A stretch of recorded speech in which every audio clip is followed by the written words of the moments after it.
राधानगरी येथे जिल्हा परिषद आणि राधानगरी पंचायत समिती शिक्षण विभागाच्या वतीने समन्वय आढावा बैठक पार पडली। या बैठकीत 68 शाळांनी सहभाग घेतला होता। बैठकीला जिल्हा परिषद सदस्य अभिजित ताईशेट्टे यांनी मार्गदर्शन केले।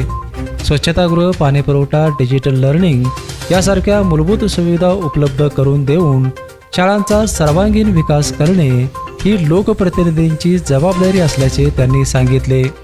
गट शिक्षणाधिकारी धनंजय मेंगाने यांनी राधानगरी तालुका शिष्यवृत्ती, क्रीडा आणि सांस्कृतिक क्षेत्रात अग्रेसर असल्याचे सांगत विविध उपक्रमांची माहिती दिली। बैठकीत विविध शाळांच्या मुख्याध्यापकांनी समस्या मांडल्या। तळगावचे मुख्याध्यापक दिलीप पाटील यांनी इमारतींची दुरुस्ती, बांधकाम व मैदानाच्या समस्येकडे लक्ष वेधले। संतोष टिपोगळे यांनी दुर्गमानवाड शाळेला कंपाऊंड आणि संगीत शिक्षक आवश्यक असल्याचे सांगितले। मधुकर मुसळे यांनी पाडळी फेजवडी केंद्रातील शाळांच्या भौतिक सुविधांबाबत व्यथा मांडली।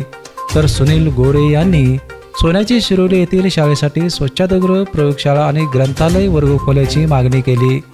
या बैठकीला उपसभापती अश्विनी चौगले, पंचायत समिती सदस्य मोहन पाटील, चंद्रकांत चौगले, विस्तार अधिकारी प्रकाश काळे, प्रकाश कानकेकर आदी मान्यवर उपस्थित होते। पेपरसाठी राधानगरीहून उत्तम पाटील।